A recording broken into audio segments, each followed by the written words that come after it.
Hello dear students, we are in the series of sentence and its kinds.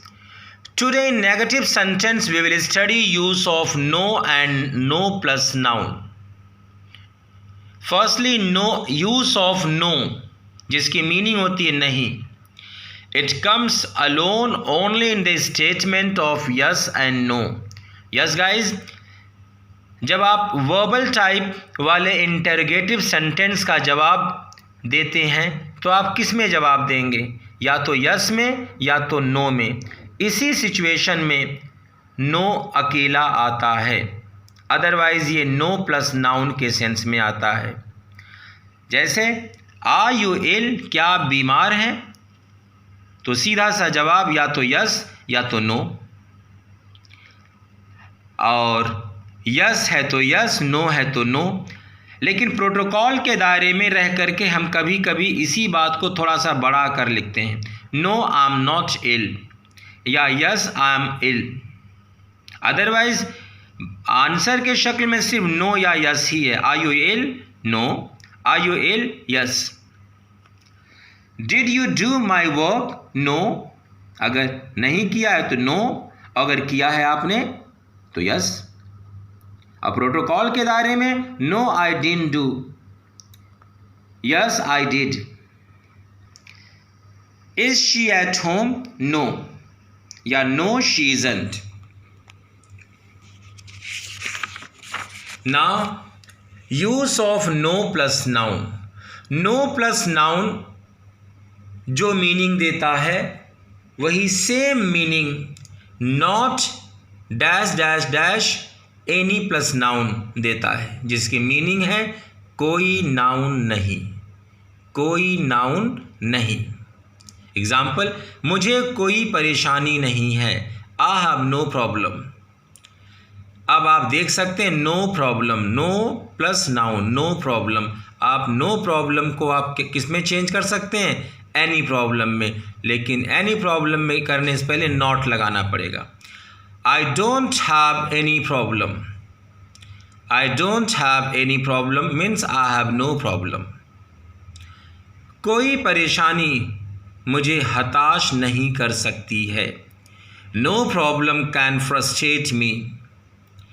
अब आप फिर सोचेंगे, अब आप any problem can not frustrate me ये बोलना चाहेंगे. No, मत बोलिएगा. याद रखिएगा कि जब नो प्लस नाउन ऑब्जेक्ट के शक्ल में आए तभी एनी प्लस नाउन को यूज़ कीजिए. अगर नो प्लस नाउन सब्जेक्ट के शक्ल में आ गया है तो उसे एनी प्लस नाउन में चेंज ना कीजिए. यहाँ हमने लिख दिया है if no plus noun acts as subject then as an option don't use any plus noun as a subject. Yes guys, no plus noun जब ऑब्जेक्ट के शक्ल में हो तब no plus noun is equal to आप not plus any plus noun use कर सकते हैं. लेकिन अगर नो प्लस नाउन सब्जेक्ट के शक्ल में है तो इसे एनी प्लस नाउन में ऑप्शन के तौर पे मत लिखिए. Now next example, now none will scare you. अब तुम्हें कोई नहीं डराएगा. Now none will scare you, scare means डराना. अब तुम्हें कोई नहीं डराएगा.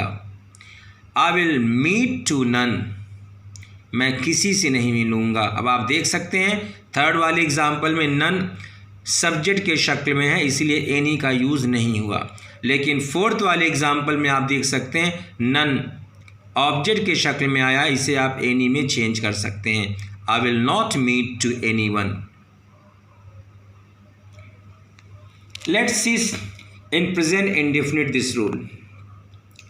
Present indefinite याद करिएगा, जब present indefinite हमने पढ़ाया था तो present indefinite अगर affirmative में है, अगर affirmative sentence में है या negative के no, never या semi negative word में है तो वहाँ do, does, did का यूज़ नहीं होता है.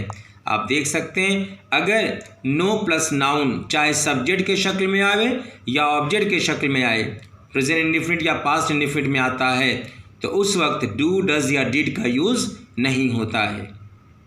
देख सकते हैं no plus noun then main verb के फर्स्ट फॉर्म में एस या यस वाला रूल आ जाता है, देन ऑब्जेक्ट, देन कॉम्प्लीमेंट। बाकी एस या यस के रूल को हमने ऑलरेडी प्रेजेंट इंडेफिनिट में पढ़ाया है। हमें कोई धमकाता नहीं है, none threatens us, THREATENS, none threatens us. इस टीम में कोई खिलाड़ी अच्छा नहीं खेलता है, no player plays good in this team, no player plays good in this team. अब अगर यही नो प्लस नाउन ऑब्जेक्ट के शक्ल में आए तो अभी भी डू डज का यूज़ नहीं होगा। अगर सब्जेक्ट प्लूरल है तो वर्ब का फर्स्ट फॉर्म, अगर सब्जेक्ट सिंगुलर है तो वर्ब के फर्स्ट फॉर्म में एस या एस लगेगा, और ऑब्जेक्ट में नो प्लस नाउन के शक्ल में है। हाँ, नो प्लस नाउन अब ये एनी प्लस नाउन में चेंज हो जाएगा क्योंकि ये ऑब्जेक्ट के शक्ल में है। Subject plus helping of do does then not, main of का फर्स्ट फॉर्म, ऑब्जेक्ट में any plus noun then complement. वह कोई फल नहीं खाता है, वह कोई फल नहीं खाता है, ही ईट्स नो फ्रूट, या he doesn't eat any fruit. मैं किसी के साथ नहीं रहता, I live with none, I live with none, या फिर I don't live with anyone, I don't live with anyone. Past indefinite में बात वही है, बस तो पास्ट इंडिफिनिट का रूल आ जाएगा। सब्जेक्ट के शक्ल में नो प्लस नाउन आए या ऑब्जेक्ट के शक्ल में नो प्लस नाउन आए, वहाँ डिड का यूज़ नहीं होगा, वर्ब का सेकेंड फॉर्म लगेगा। आप देख सकते हैं सब्जेक्ट के शक्ल में नो प्लस नाउन है, देन मेन वर्ब का सेकेंड फॉर्म, ऑब्जेक्ट, कॉम्प्लीमेंट। किसी लड़के ने उसके साथ बदतमीजी नहीं की, no boy did hanky panky with her. यहाँ बदतमीजी का मतलब है छेड़खानी से, और छेड़खानी की मीनिंग होती है hanky panky. No boy did hanky panky with her. किसी ने अफवाह नहीं उड़ाई, none spreaded rumour, none spreaded rumour.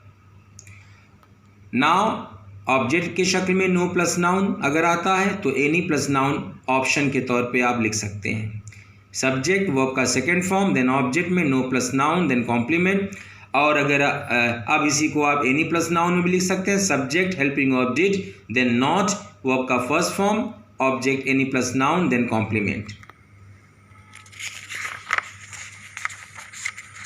उसने मेरी कोई बात नहीं मानी, he listened my no words, he listened my no words, या he did not listen my any words, और did not का शॉर्ट फॉर्म क्या, didn't, he didn't listen my any words।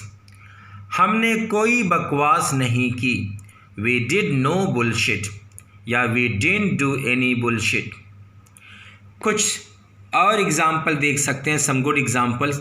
Today I will go nowhere, today I will go nowhere, today I will go nowhere. आज मैं कहीं नहीं जाऊंगा, nowhere means कहीं नहीं।